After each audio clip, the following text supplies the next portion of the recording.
The following episode of Bread for the People is brought to you by Side Hustle Bread, Long Island's handcrafted artisanal bread company. Side Hustle Bread is a family-run virtual bakery that's bringing the neighborhood feel back to Long Island, one loaf at a time. Head on over to sidehustlebread.com for more information, upcoming appearances, and merchandise. My name's Jim Serpico, and this... Should I start with my name? Or should I start with this is Bread for the People? Do you like it like this? Welcome to Bread. Or do you like it like this? Welcome. Ready? Welcome to Bread for the People. Mine...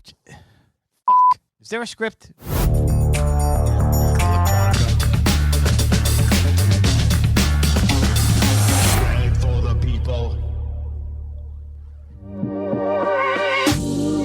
Welcome to Bread for the People. I'm Jim Serpico.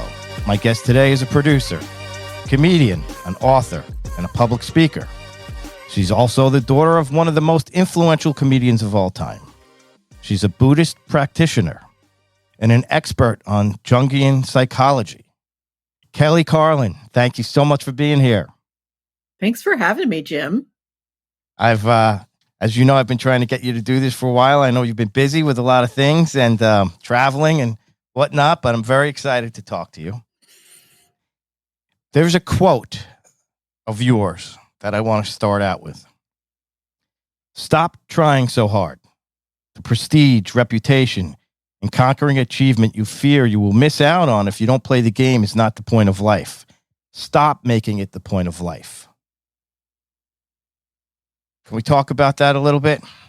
We sure can. I mean, I would assume that some of this has to do with growing up in the business you grew up in from an early age. But the other irony for me is you've surrounded, from the little I know about you, you've been embedded in the comedy world on your own, right? Obviously through your father and so on, but you were and are in the game and surrounded by comedians your entire life. You've been on stage and continue to go on stage. You've produced The Green Room with Paul Provenza. Your friends are comedians. And comedians are such a special breed. This is an interesting quote in the life of comedy. Yeah, no, it's, I really see that quote as, and I was just meditating on this morning too. It really is the work that we're here to do, which is, we're here on this planet and we're inside these cultures where achievement and success and fame are rewarded to a point. And then, of course, we love to tear down those who who reach a level also. It's a real ego game. But it is the game of ego. And ego, when I talk about ego, I really talk about it from a Buddhist and a Jungian perspective, which is, we have these little pods called bodies. We're little human pods that come into this world, and we need to function on this plane. And we need to be able to, work with the limited ways in which we are. We're all alive and we're limited by the material world. And then there is this other level of consciousness, because we're humans, we have these amazing minds that we connect to, where we see it all as a bullshit game. Also, we see it, that all that there really is ultimately is heart and connection and love. And that's where we get all the religions from. That's the basis of all the main religions. So it's this playing with the tension of both of these things, that we're here and we're here to be in it, and it's all bullshit at the same time. And there's something about, so growing up in my dad's shadow, my dad was very ambitious, very driven, not in a maniacal, egotistical way. That's how he was wired for whatever reason, his family of origin, how he came into the world, whatever it is, his destiny, who the fuck knows. But he was very driven always, and his work was everything for him. And so, that puts it can screw with your head if you're the kid of a person like that, who has that kind of a a trajectory, and people who, watch the documentary that's out right now, you really see actually that he was a human in all of that, and he struggled himself with all of that. And so there's that. So I always felt like I was never good enough, and that I had to, like, if 10,000 people weren't chanting my name, then I was worthless. Like, there was some part of me that believed that, and Wait, probably so at still what does age believe did you start to feel that you were not good enough? Like, when did you start that feeling? I'm pretty sure we all feel that at some level, but are we conscious of it? No. I mean, I think as a kid, you're not. I mean, I think you are, but you're not really conscious of being conscious of it. You just feel it. When you walk into a room with your mother and father, and the whole room lights up and smiles at your father, and briefly smiles at you and your mother, and then turns to your father, and you become invisible. There's really a message that happens to you as a kid, no matter how much your parents tell you you're great and you're smart and you're creative and you can do anything. The oppression of the group, really plays on your little mind. Like, what do I have to do to be that person, to be the shiny person in the room? Interesting. And I think, yeah, go ahead. it's not even just as a kid, right? I feel like having represented talent and some who were stars at an early age without knowing anything about this business, I was a victim of feeling that. Yes. I didn't know what I was getting into. I felt none of us do. Right. The one thing I would like to say about your father, I did have one personal meeting with him, and it made me feel really good. I was 23 years old. I was the tour manager for Dennis Leary, and we had a small band of people, and we were staying at Bally's Hotel in 1993. Nice. And I remember seeing him walk through the lobby with a little white dog in his arm. Mo. His name was Mo. Yeah, that's who it was, Mo. So I called. I just picked up the phone with the cord on it, and I called the backstage. I don't know who I asked for or what I did, but I got a voicemail. And I said, I'm trying to get tickets for Dennis Leary. My name's Jim Serpico. And 15 minutes later, your father called my room. And I explained again. He goes, I don't give a fuck about Dennis Leary. He goes, I want to meet the guy whose name is Serpico. I want you to come down. I got you guys tickets. Yeah, you come see us. And he treated us all as equals. And he was so cool. And I was, again, young at the beginning of my career, and I felt like I made something happen, and he made me feel part of it. And I was already a huge fan of his, because as a teen, that was my introduction to comedy, watching him on HBO. I always thought he was awesome.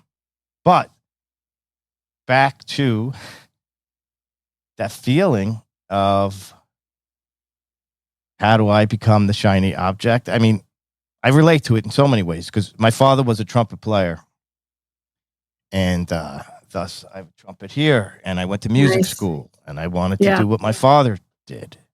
Yeah. But it was a combination of times were different. And what did that mean for me? Graduating college in the 90s as a mediocre trumpet player, right? So I segued into what I knew of show business, and thought like I wanted to do better than my father. I didn't want to do weddings, because at that point, that's all he could do as a guy who left college at 15 and went on the road with the big bands. By the 90s, he's doing weddings. Yeah. Yeah. Yeah. I didn't grow up in the comedy world as a kid. I grew up with a dad who went on the road 2/3 of the year. We weren't part of the scene. We didn't go to comedy clubs. There were no comedy clubs when I grew up. That happened in the late 70s and 80s, that whole comedy club scene. And I was in high school by then and could give a shit. I was into disco and drugs and boys by then. And I got a taste a couple of times. We did a pilot for HBO, and I got to be an actor in the pilot with my dad. People can see it online. It's called Apartment 2C. I play a punk rock Girl Scout. And I got bit by the bug. I got my first professional laugh. In fact, after we did the scene the first time and I got the laugh, my dad walked up to me quietly and said, "Congratulations, kiddo. You just got your first professional laugh." And you get bit by the bug. Like, you feel the power of that. I'd been on stage in musical theater a teeny bit, but being on the stage terrified me, because of the high bar. And I thought I'd have to be perfect in order to go on that stage. So I avoided it for the most part until the late 90s after my mom died. I talk a lot about my creative process in this journey in my memoir, A Carlin Home Companion. But the comedy thing really happened for me, Jim, after my dad died. Within 24 hours, I was talking to people who also really looked up to my dad and who had their own level of success. Gary Shandling, Lewis Black, Bill Maher, people like that who were going on Larry King, going to talk about him. And I was suddenly really pulled into my dad's life and his world the moment he died. I'd been having kind of my own separate life, studying Buddhism, getting my master's in Jungian psychology, becoming a life coach, starting to produce a documentary. I'd found a way to kind of feed myself my deep soul work that I wanted to do, and also try to be in conversation about the state of the world, which I really feel the Carlins were that's what we're given as a kind of a job to do in my own way. But then these comedians came into my life, and something magical happened there just in the relationships. I became very close to Shandling. We became friends. He became my mentor. I became his. We're both Buddhists. We talked a lot about our spiritual life. We talked a lot about this ego thing that we started talking about here, that Gary and I talked a lot about. How do you do this work? How do you stay in this business? How do you stay in this life and know that you have an ego, and yet anything the ego constructs about who we're supposed to be or what we're supposed to do is an illusion. It's all a game in the end. And at the same time, how do you stay connected to humans and human suffering while at the same time seeing it all as a game and an illusion? And, I think my dad struggled with all of that too. I mean, you look at his work the last 20 years of his life, and he was basically saying the same thing. His last show was, it's called It's All Bullshit, or it's all bullshit and it's bad for you. I think it was called It's Bad for You. It's a very Zen kind of Buddhist approach. It's all bullshit and it's all bad for you. But here we are. How do we take care of each other? How do we find our voices? How do we shine? How do we let go of needing to shine? How do we just let ourselves be the humans we are and know that that's shiny enough? There's all these questions we have. And, I was given this brain and this mind by my parents and by my environment that I grew up in to just always be asking the deep, important questions, and can drive you crazy. My dad had an outlet. He could go on HBO every 18 months and kind of pour it all into this thing. I don't have the balls to be a stand-up comedian. I don't do that. I do storytelling. I love to be funny. I love to make a group laugh. Been stepping into it a little bit more, but at the same time, I've also been really focused on teaching and life coaching and stuff the last 4 years. So, and in the end, it really does come down to what Gary and I would talk about all the time. It really does come down to love, just being unconditional with yourself, giving yourself lots of permission and space to be an awkward human, and to let everyone else around us be awkward humans too. We're all just trying to do the best we can. I know so many comedians that are driven by fame, money, time's running out. I haven't made it yet. I mean, that's the one thing about this comedy business that I'm at a stage in my life where when I come across those people, it bothers me a little bit, because it is like they're doing it, some of them for the wrong reason. And they're spending less time on what they have to say as a human being they're spending so much more time on Instagram likes and this video and that video, and my clock is ticking, and kind of puts a sour taste in my mouth about it. Haven't been around it for so long. I feel like a little over with those types. Yeah, I hear you. I mean, we kind of all get hypnotized by it. I mean, I've certainly gotten hypnotized by that too. I mean, I remember at the beginning of Twitter, I'd tell my husband, like, oh my God, someone's following me, like this famous person. And he would just look at me like, I don't give a shit. And of course, I mean, I think that goes back to the worth thing that we were talking about earlier, Jim, that like that becomes our worth. That becomes the only way we can see if we're valuable or that we're being seen and heard, right? I think underneath it all, we want to know that we're making an impact, that we're valuable, that we're seen and heard. Maybe it's the little kid inside of us that needs that, or maybe it's just that, and we do feel like we're running out of time. I mean, my God, we all feel like we're running out of time these days, especially as we all get older. And I think this business really, really easily tricks you into believing that that's what becomes important. And we forget why we actually got into it in the beginning, which was, that it's an art form and that we love to make people laugh and that we want to have an impact on the audience, that we want to have that shared experience in a room, that when you're talking and as a comedian, that people are listening because the way you're talking about it is you've framed it in such a way that you are going to get the laugh. And there is this incredible energy that happens in the room when you have a good set or a good experience on stage.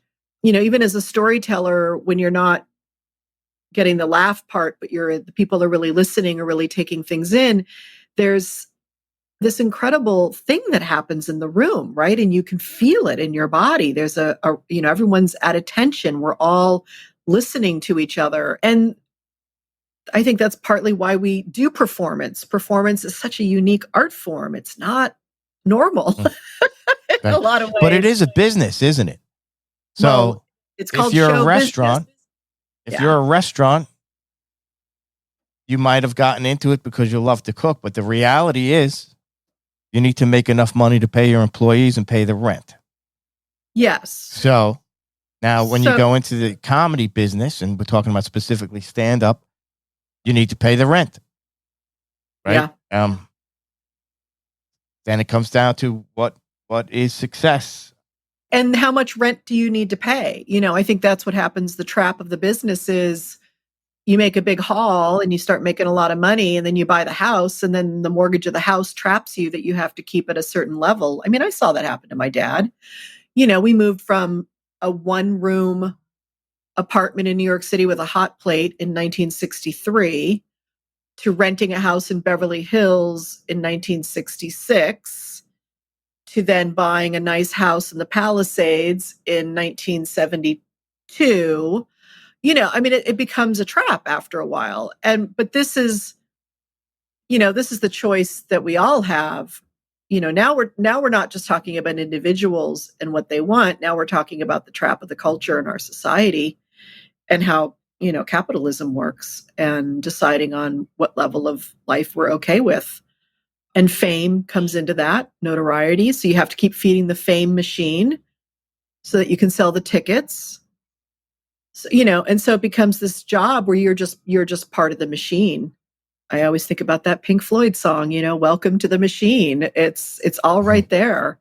They did it to the rock and roll stars also.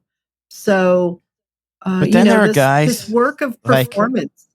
Yeah, go ahead. Who just put their head down, do the work. The guy that I always think of as the example, and maybe I'm wrong because I don't know anything about him, but Daryl Hall was like the hottest musician, and then he went out of fashion, right? When Hall and Oates get out of fashion, and the public doesn't really know shit about him, but musicians know this guy's the real deal. Yep. And then he goes and he just does what he does. Yep. And he does this thing out of his house. His barn. Love that show. Yes. And he's created this thing of like, he just did it. I could be way off. I try to live my life that way. And I have never practiced Buddhism, but I am interested. Can you be a part-time Buddhist? Do you have to embody all of it? But I kind of understand the principles of it, and it makes a lot of sense to me. Yeah, no, I think we're part-time everything, Jim. And I mean, that's the rub of life, is that we're not a full-time anything. We're not like enlightened and then it's like, oh, hey, it's all easy now. We're always moving between feeling centered and everything making sense and just being in flow and then being out of flow. Yeah. And really all Buddhism is, or anything, like with my life coaching, the work I do in that, or even therapy or anything like that, is about helping us just recover to our center with more consciousness, with more kindness, and less time to get there again. But we're always going to get off course. We're always going to forget. And Buddhism is just one path of that, of remembering who we are and what it really is about. And, Joseph Campbell talked a lot about this. If you watch The Power of Myth, this great Bill Moyers series where he did 6 conversations with the famous mythologist Joseph Campbell, who wrote The Hero with 1,000 Faces. And, there's a lot of cultural stuff around that, and people have things to say about Joseph Campbell having blind spots. Well, everyone does in their time. But really, the phrase that came out of that conversation and kind of is misused a lot, which is follow your bliss. But really, that's what you're talking about with Daryl, that Daryl House, amazing show, Daryl's House. It is that thing where you find what you love doing and that that you're good at it, and that there's also this concept called Ikigai, Ikegai, which is kind of the meeting place between what you love to do, what the world needs, what you're good at, and one other thing. And it's like a Venn diagram. And then there's like a little thing in the middle where it all meets. And that's kind of your sweet spot. And it takes a while, I think, to find that sweet spot in some ways, that we're always evolving more into that sweet spot. And I think about my dad, and I think Judd did such a great job in really showing this in the documentary, these 4 or 5 levels of evolution my dad had to get through as an artist and as a human to really find his sweet spot. He did a great job at that because, I am a little bit younger generation compared to when he started, and I was not completely aware of all that. So it was fascinating for me to see that evolution. Yeah. And people see him like at any part in his career and just kind of think like he came out fully formed, and that those transitions were just like a choice and he just willingly and happily stepped into it. He suffered a lot inside of those transitions to get to the next point. But I think that's what maturing and aging is for, is, there's a different person when you're 20 and 40 and 60. You're very different people in the world, and you've had a lot of life experience in your body. I'm going to be 60 next year. And, it's like my priorities are shifting and what I'm willing to tolerate is shifting.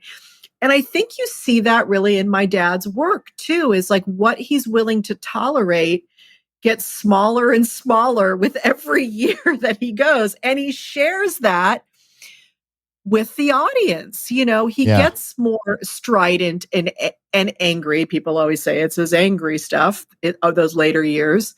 It's because we know we are running out of time. And it's like, people, get your shit together. Like, I don't tolerate this anymore. So I'm going to offer you the gift of why I don't tolerate it anymore. Yeah. I also think the world around us changes. Especially in entertainment, which, I think about. And, when you get to become a certain age, it changes for you. The opportunities change for us. God, yeah. But you could still create your own opportunities, which is what Daryl did. And I was just talking to my writing partner about that, because, you want health insurance, you got to go sell a script or get something going, right? In writing. But that's a different game than just sitting down and writing a script and going out and shooting it, which was what we were talking about this morning. It's like, it's been a little bit of time because we're playing it the business way, but maybe we should just go and do what we do. Let's go make something. And I've done that before. And the thing is that the technology is all there now, right? It used to be that used to be the hoop that we had to jump through was, be able to rent all the technology and have all the experts and all the crew. But for 14 years now, we've been able to shoot movies and edit them inside this device. It's really kind of crazy. And there is distribution anywhere. You have Vimeo or YouTube, you have instant distribution. The question is, again, are you doing it to get your health insurance paid, which then takes other criteria, which means you need a lot of eyeballs? Are you doing it for the pure joy of expression? I think in the case we're talking about is that. I mean, we're pitching next month for the health. We're pitching next month for the health insurance. Yeah, you could have a couple different paths and different lanes going. I think you have to have that, Jim. You have to have all the paths, and I think you have to feed all the selves. You have to feed the part of you that's the adult that has to adult in this world and has to have the health insurance. And I think you have to feed the pure one who is the 3-year-old who has no censorship, no self-censorship, and just wants to express and really knows how to express already. Right. And I think those are all super, super important. And I think what happens, like to my dad, what happened was, because even though he was free to be an artist on HBO, he had to feed the machine too. And his machine was paying his bills, and he had a lot of tax issues and all that kind of stuff. So he was trapped in that. And I remember once he said to me, he goes, God, I just wish I could be like an avant-garde visual artist, And I'm like, well, Dad, you could just like get a paintbrush and do something crazy on the side. But he felt like that would take too much of his time and energy away from what he had to feed into, so everyone's trying to juggle this. So, you probably don't know that I am doing that now. That's why this is called Bread for the People. I am a bread baker. And I have, oh my God, gorgeous. I have a bread business where we do about 4 to 5 farmers markets a weekend, and we do home deliveries, and I'm pretty serious about it. I've kind of, and I'm still doing the other stuff, but I'm treating it like a project, like I would a production project. And I love it. And it feeds you as you feed others. It does. But it does make me think about some of these things we're talking about all the time. Yeah. The repetition of, sometimes I work alone in terms of the bread stuff.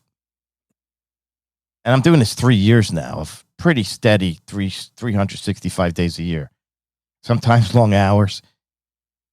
And just the repetition of getting better at one thing, and it's the struggle of, it's not going to make me rich. And then sometimes, I am a driven person too. So I'm like, maybe this can make me rich. I'm trying to figure that out. But, right now there's not the pressure that it has to. Right. Yeah. And it also sounds like, it also sounds like the practice of bread making for you is your meditation. Oh, without question. Yeah.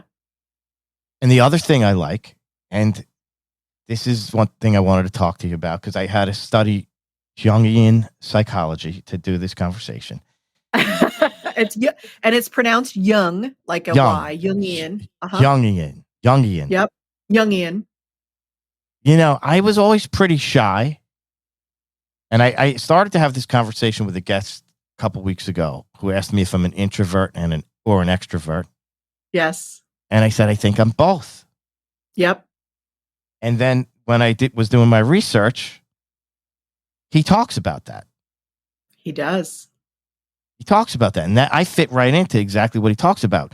When there's a reason, it's not as awkward in the bread business for me to be at the farmer's market, because people are coming there for my bread, and I'm having organic, natural conversations with 50 to 200 people at one time. And I love it. And they become friends of mine, and I meet restaurateurs, bakers, pizza makers, and I'm really into it.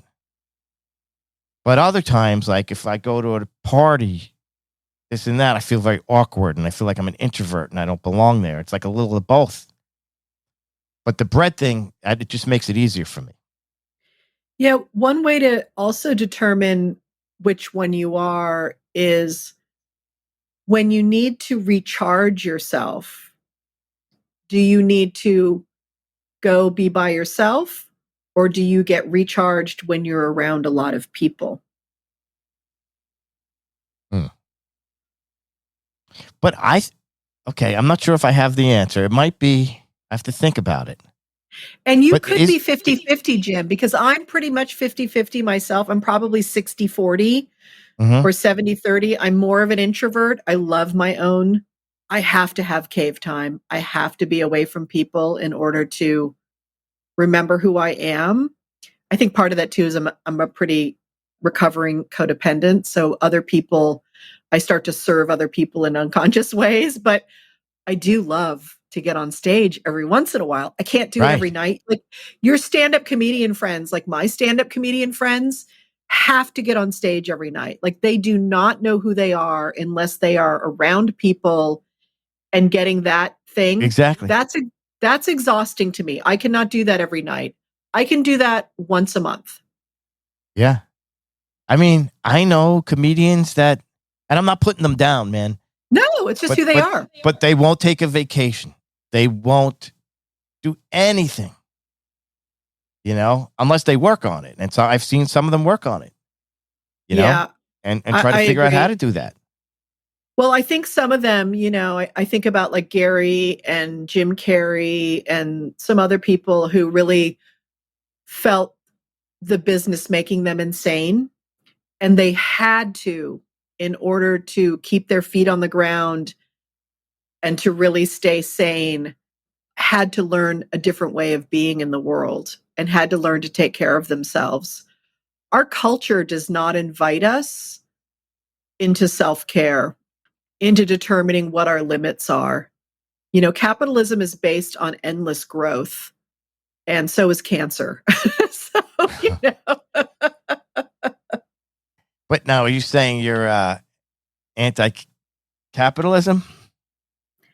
I say that capitalism is out of balance and that it is at this time in our country's life and in the world's life, it is very out of balance, and it is not conscious. It's very unconscious, and it's being the mass poorly distribution of wealth in this world says everything about it.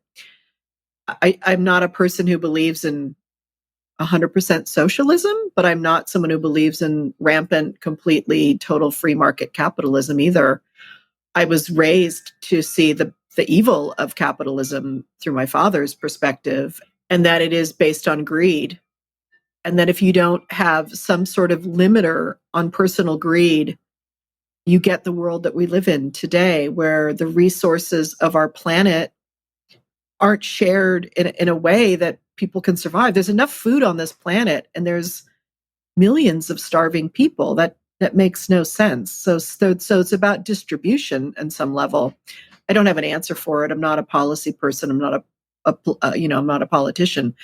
But I mean, you look around the world, it's clearly out of balance. But I'm a capitalist. I own a business. I'm an entrepreneur. People pay me money for my services. I'm a life coach. I have a business called Humans on the Verge. I'm a high-end life coach. I have groups of people who go through my programs and my courses, and I have personal clients also. My dad was a capitalist. He got paid for things. He paid for things with them. But there is definitely, there's two ways. There's many ways to do this thing. But, the 1980s really screwed up a lot of things in our culture, and the deregulation of a lot of things, and there's about 6 industries that run the world, and they don't give a shit about people. They just don't. It's the arms dealers, it's the oil, the energy companies, it's the pharmaceutical companies, it's the insurance companies, and it's the banks. And they're really, really not interested in individuals.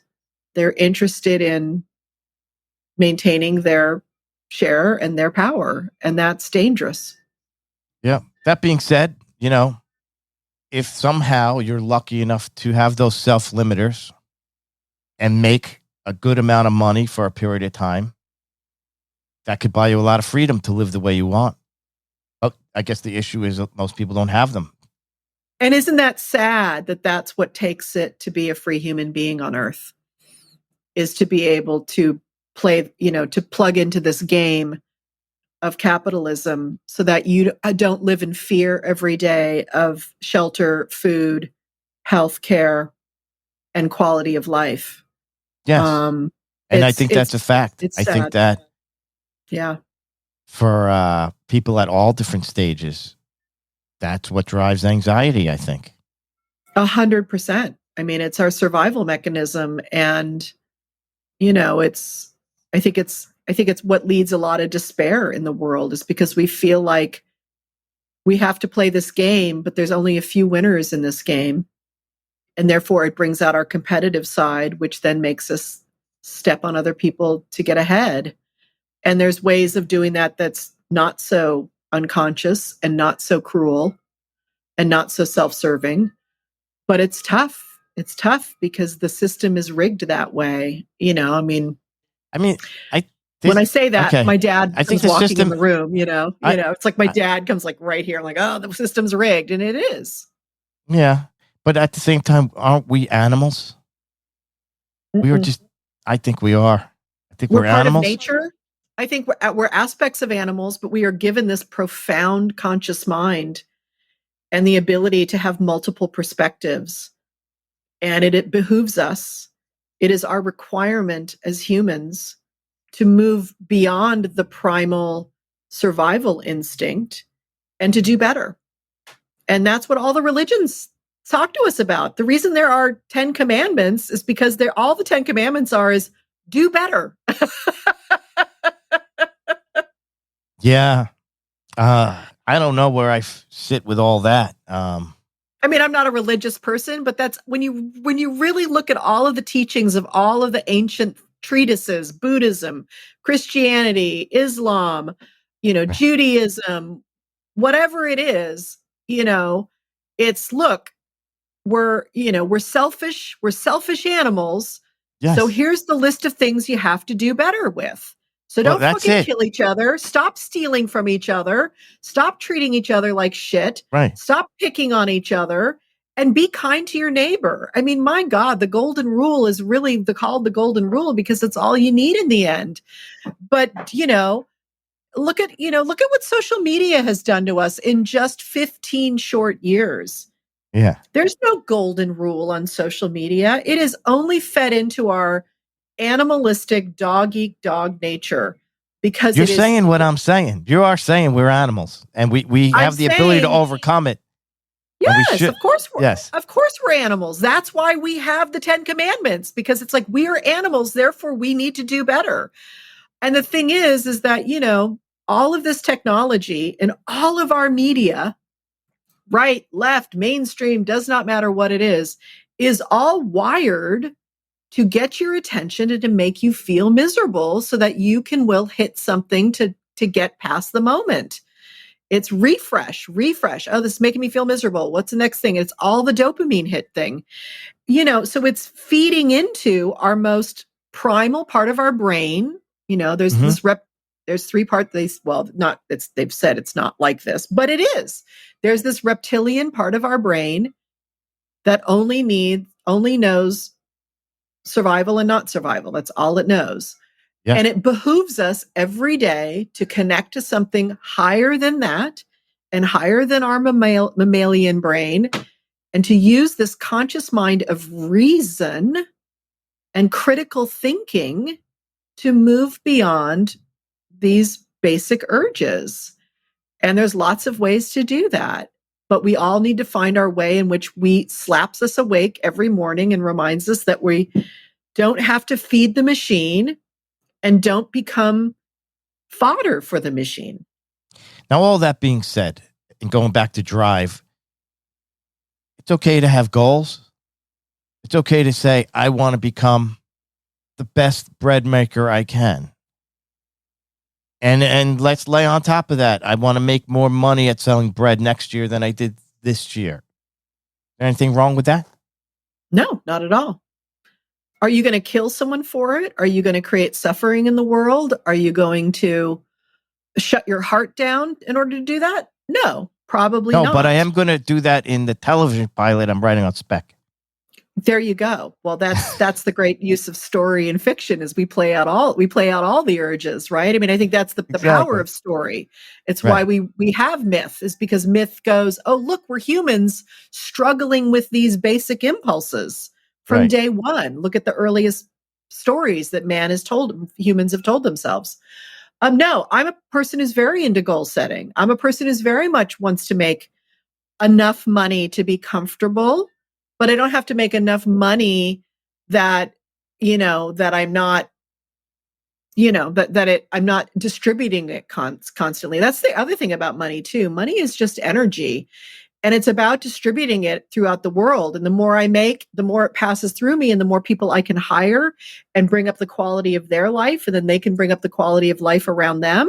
I mean, isn't that a beautiful thing too? Yeah. That if it's just me doing it, then I'm only impacting certain things. But if I can make enough money to have a team around me and have people creating quality of life for their families that are then helping their communities through the things that the bread that they buy, this is what basic humans have done for, tens of thousands of years. So no, and I think it's great to have goals. And I think it's really important to stretch ourselves out of our comfort zones. And I think it's very important to have dreams and to step towards them. I think one of the problems that humanity has is that we don't dream big enough. None of us do, for each other, for ourselves, or for our species, or for this planet. We've all kind of become resolved that it's like, oh, well, this is the shit show it is, and I'm just going to get what I can before I get out. Yeah. Now, with the year coming to an end, do you think it's important to reflect upon what we've been through, each of us individually, and look at our wins and losses, celebrate our victories? Is that a helpful endeavor? It's something I've been doing for the last 25 years of my own life. I used to do it in a private gathering of friends where we would get together and do some prep work and really look at our years and look at the things, look at the harvest, the gifts, I like to call it, like harvesting really the gifts. So I think it's really important to pause regularly to do this, but very much so at the end of the year. There's something about wintertime and the solstice time that is so powerful for us as humans. Imagine not quite understanding how the universe works, and every year the day gets shorter and shorter and shorter, and everyone's looking around going, is this thing ever going to get longer again? And then there's that day when it does, and humans, built these amazing things to honor this moment where the day gets longer, and they calculated it and they figured it out. And this is 25,000 years ago, they figured all this out. So there's something about that where the days get shorter, and then we had that day of the solstice. And so I used to do these solstice celebrations around that. And then also honoring the losses of what did we shed? What did we walk away from? What were some unexpected losses? There's always, as we get older, there's always people who were actually losing in the world, collectively and personally. And so I used to have this personal gathering. And then the last couple of years, because I have this On the Verge, Humans on the Verge business, coaching world and community, I started doing it publicly. And last year I made it a super big public event, which I call it Light the Year on Fire, which could go two ways. Either strike a match and let the shit show burn and let it all burn away, or light the spark, light the next year on fire, right? So, and you have to empty in order to light. And so I now do a collective public event. I'm doing my event this December 17th online. It's all on Zoom. And last year I had people come from India and England and Australia. It was really, really cool. It was the first time I'd had a global event. And we gathered. How do you sign up for that? Yeah, I will. You know what I'll do? I will give you a link so that you, Jim, can come, but also your listeners can come. And I do charge a fee for it. Once again, this is part of my business, and it helps me pay my team, who I have 3 people on my team who work with me. And we gather for 4 hours, and we'll get a chance to kind of go over this. We do some homework beforehand. I give people a chance to come and do homework with me. And then we also light the year on fire, and we do some visioning forward. What do we want for the next year? Now that we've honored all of this, who are we expanding into? What is our next version of ourselves? And even what's calling us forward? You know, we get called in life. We get this nudge. We get this feeling in our body. We get this like direction pull. I like to call it our true north, kind of pulls us forward. So what's calling us so that we step into our fullness, and that fullness aligns with what the world needs right now? And I don't mean like on some big planetary, like you're going to have to solve all the problems of the world, but in what way are you participating in the joy of the world and of the healing of the world and of the play of the world? And so I just love creating this space for people, because I think collectively when we come together to do this, we remember that we're not alone in all of this. It's so important. That's great. Are you still doing stand-up? I've never done stand-up. I don't know why people call me a comedian sometimes. I don't know where that's listed in the world. I'm not a stand-up comedian. I've never done stand-up. I've been a storyteller. I had a one-woman show called A Carlin Home Companion that turned into my memoir. I tell stories. I am going to tell a story actually in Los Angeles this Christmas. I think it's on the 12th or the 13th at the Colony Theater. And it's a little Christmas show. And so I'm going to tell one of my Christmas stories about my family there. But I don't do stand-up. Paul Provenza has these private parties, shows at his house that we stream on Nowhere Comedy, which is Ben Gleib's comedy thing. And I do get up and I'll do a little introduction thing and I'll play a little bit. And sometimes I'll have like a joke in mind in there somewhere. And I love using humor in what I do, and I want to do more of that. But I've never done a stand-up set at a comedy club. It's not my jam. Got it. And the documentary, I just do want to mention for any of the listeners who haven't seen it, George Carlin's American Dream was absolutely amazing, in my opinion. I assume you were thrilled with it? Yeah, we won an Emmy, too, for it. We're very thrilled. It's amazing. Congratulations. Yeah. You were one of the producers, along with Judd Apatow, who also was a co-director on it. Yeah, Judd Apatow and Michael Bonfiglio were co-directors. I was an executive producer. I gave Judd some basic ideas about things that I wanted and didn't want. Very basic, like, make it interesting like my dad and innovative like my dad and not too many talking heads. And then Judd really went and did the rest. And I'm so honored to have worked with his team and Michael and Joe, the amazing, amazing editor. But the whole team was incredible. And it's just an honor to be a part of this project and an honor to have Judd and Michael really see the power of my family's story, which I had told in my book and my solo show, but the world hadn't really seen. And I really think that when they decided, they saw how important it was to include that, to really tell the full story of my father. And I'm deeply honored by the work, and I'm deeply honored to be recognized as we were in it. Yeah, it was fantastic. Thank you. Well, thank you for doing this. It was great getting to know you a little more. I really enjoyed our conversation. I'm going to look into Buddhism. Good. And if you call me anytime, if you want, I can give you some tips and some places to start. And thank you for having me here today. And I love that this podcast is called Bread for the People. And I love the backstory on that. It's so beautiful. And thank you for Thank you for doing all the research you did to have this conversation with me. I'm a podcaster too, and I understand how much time and effort that takes. And so I Yeah. really, really am honored and appreciative that you did that. And really, this was a lovely, lovely time. Thank you. I feel the same way. Thank you so much, Kelly. Have a great day. Okay. Bye-bye. Bye. This episode of Bread for the People was brought to you by Side Hustle Bread, Long Island's handcrafted artisanal bread company.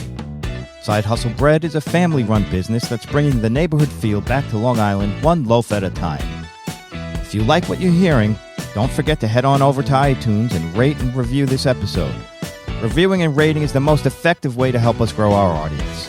This episode was produced by Milestone TV and Film. I'm your host, Jim Serpico. Blessed be the bread, everyone.